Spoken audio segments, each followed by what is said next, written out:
Thank you for clicking on our video of our Norwegian epic cruise to the Caribbean. This video is just some of our shots from around the ship showing off a lot of the specialty dining, the event space, and even our cabin. If you have any questions about any of the areas, feel free to comment below and I'll do my best to answer the questions. This was a 7-day cruise that left from Puerto Rico and stopped in Aruba, Curacao, Grenada, St. Kitts, and St. Lucia. I really do hope you enjoy the video.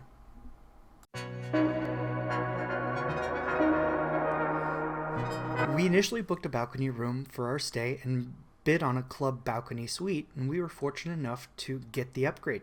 We weren't able to get into the spa upgrade, but we were still pretty happy with what we got. My only major complaint about the suite was the bathroom setup. Every time someone gets up in the middle of the night, it is very noisy, and since it is an opaque glass, it doesn't block light and would really wake up anybody else in the cabin. Also, there's no real noise isolation, so if you're wanting some privacy, you may be better off going into one of the public restrooms. Besides that, the complimentary bottle of sparkling wine and complimentary laundry service were a huge plus.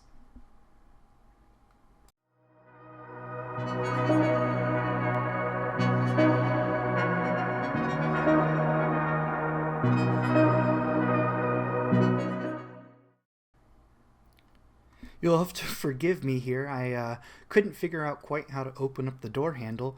It's a sliding mechanism. I thought it was a push or pull door. So if you ever get one of these cabins, make sure you slide it open.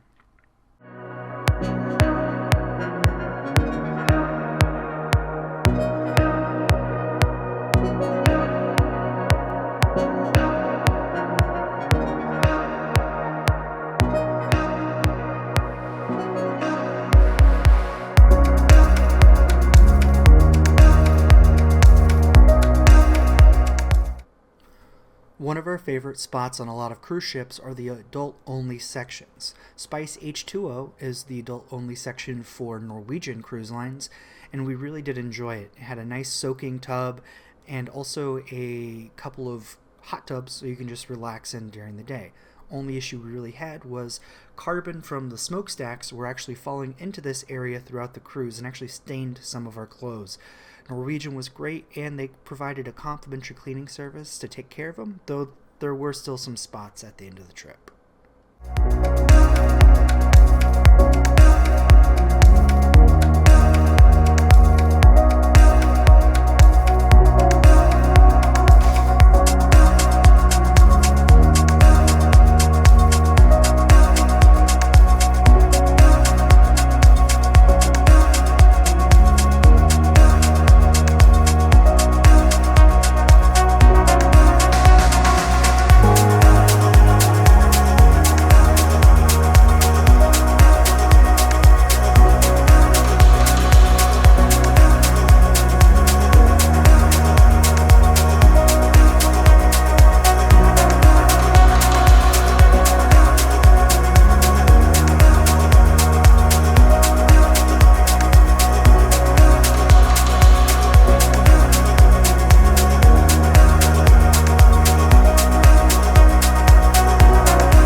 several options for specialty dining on the ship.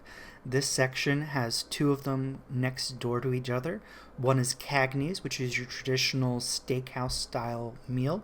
We didn't eat there during the trip, but we did eat at the other option, which is Moderno Churrascaria, which is a Brazilian steakhouse. It was very delicious. It has a little salad bar buffet to start you off with your meal, and then afterwards they have someone come around with skewers, and you can pull off whatever type of cut of meat you want, cooked to whatever style you'd like.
This lounge area behind the bar. It hides the humidor area where you can enjoy a cigar. Only cigars are allowed to be smoked in there, no cigarettes. They do have some cigars available for sale on the boat, but they are rather pricey. So we do suggest, if you're wanting to enjoy a cigar, that you perhaps bring one along with you. Over the course of the 7-day cruise, we did enjoy it a couple of days during the week. It's a lovely little escape and a nice way just to spend an hour or two.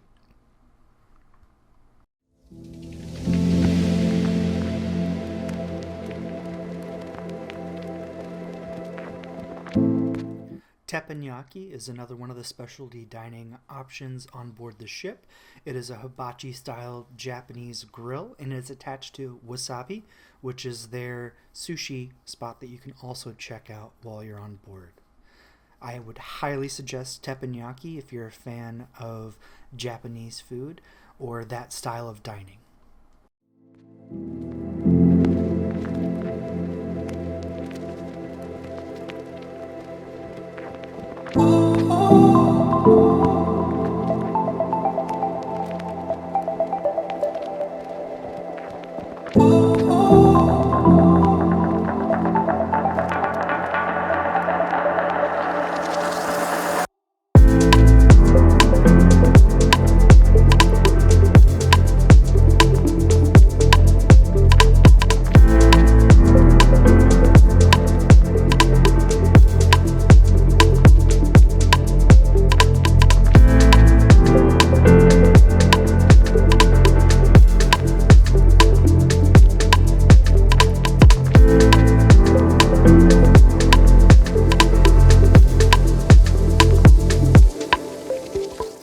One of the other experiences which is not included in the price of the cruise is the Sky Vodka Ice Lounge. It was a great experience, but just so you know, you are locked in that room for 30 minutes straight, and you are not able to leave until they open the door back up. So make sure you wear something warm.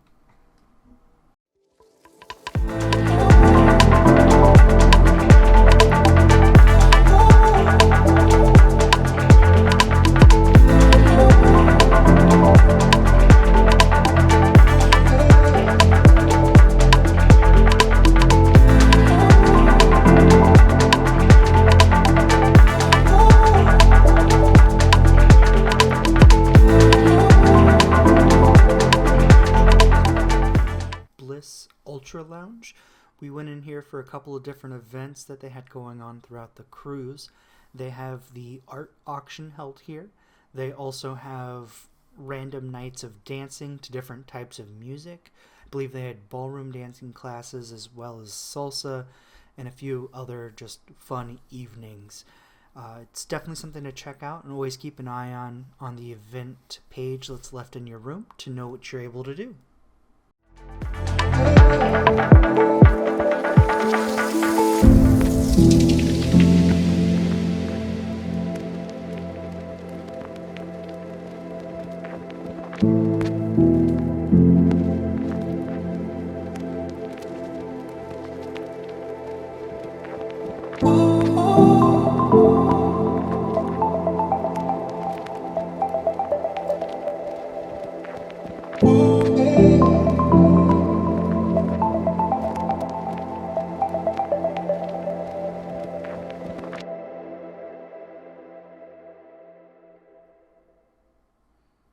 Here you'll see us walking towards O'Sheehan's, which is their Irish bar.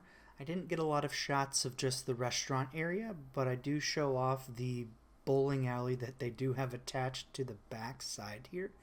The restaurant is open 24/7, so if you're ever needing late night snacks or anything else like that, we highly suggest checking that place out. The food was always good. We ate there for breakfast one day and had lunch on the very first day when we were first embarking from the port.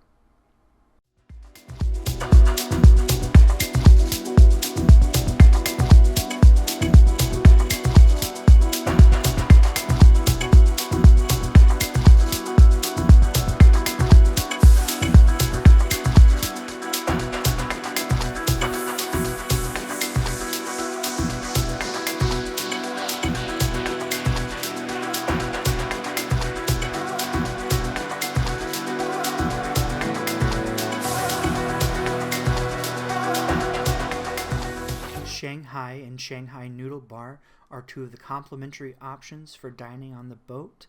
We ended up eating here 2 times, once on our own and once with a group of friends we made. It was overall a great experience. We wanted to eat at the Noodle Bar because they do have 2 separate menus, but every time we tried to go, it was always full and we were unable to get a seat.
One thing that's always really cool for ships is seeing all the plaques and pictures and accolades from all of the different ports that it's been to.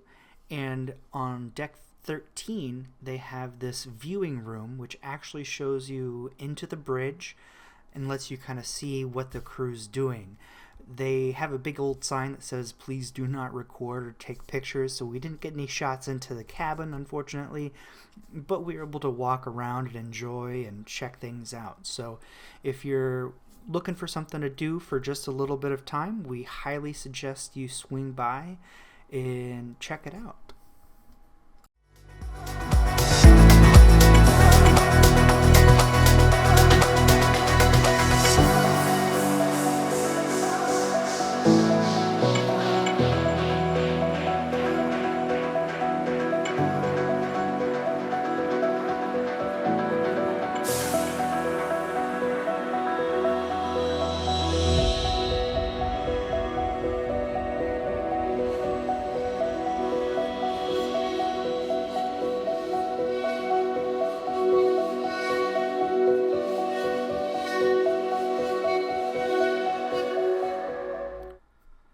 Our third and final specialty dining that we did on our cruise was Le Bistro, which is a French-style restaurant, and it was absolutely phenomenal.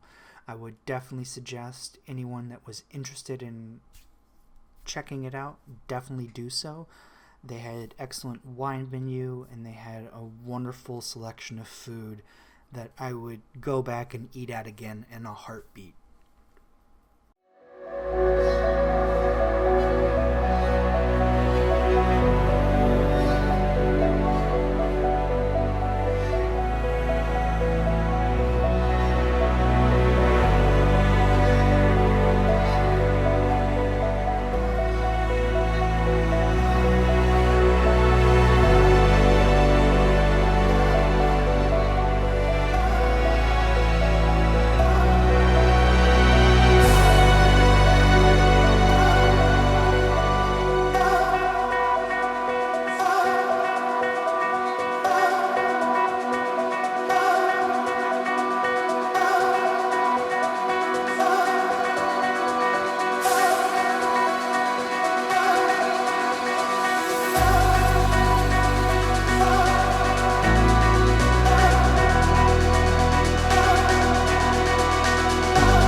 One of the other dining areas is La Cucina, which is an Italian specialty dining restaurant.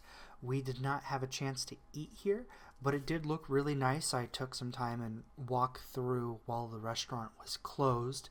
It is available through the specialty dining package, or you could pay for it individually if you'd like. We had some friends that ate here, and they said they had an absolutely wonderful time trying this place out. Like I said, it is extra. It is also a little difficult to find this location because it is located underneath the Garden Cafe, which is sort of a buffet style restaurant that's available on the boat, and you have to take stairs near the back side of the restaurant.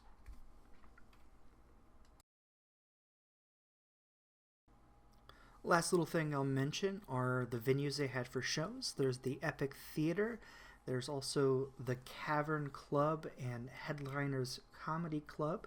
I'm sure I'm missing one in there as well.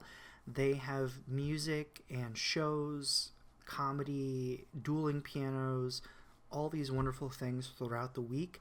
Definitely say check them out. The only thing I was annoyed by was sometimes they didn't start the shows until very late at night, 10:30. So make sure you grab some caffeine, and if you have an early time at the port in the morning, you may be feeling it whenever you're trying to get off the ship. But all of them were fun and full of energy.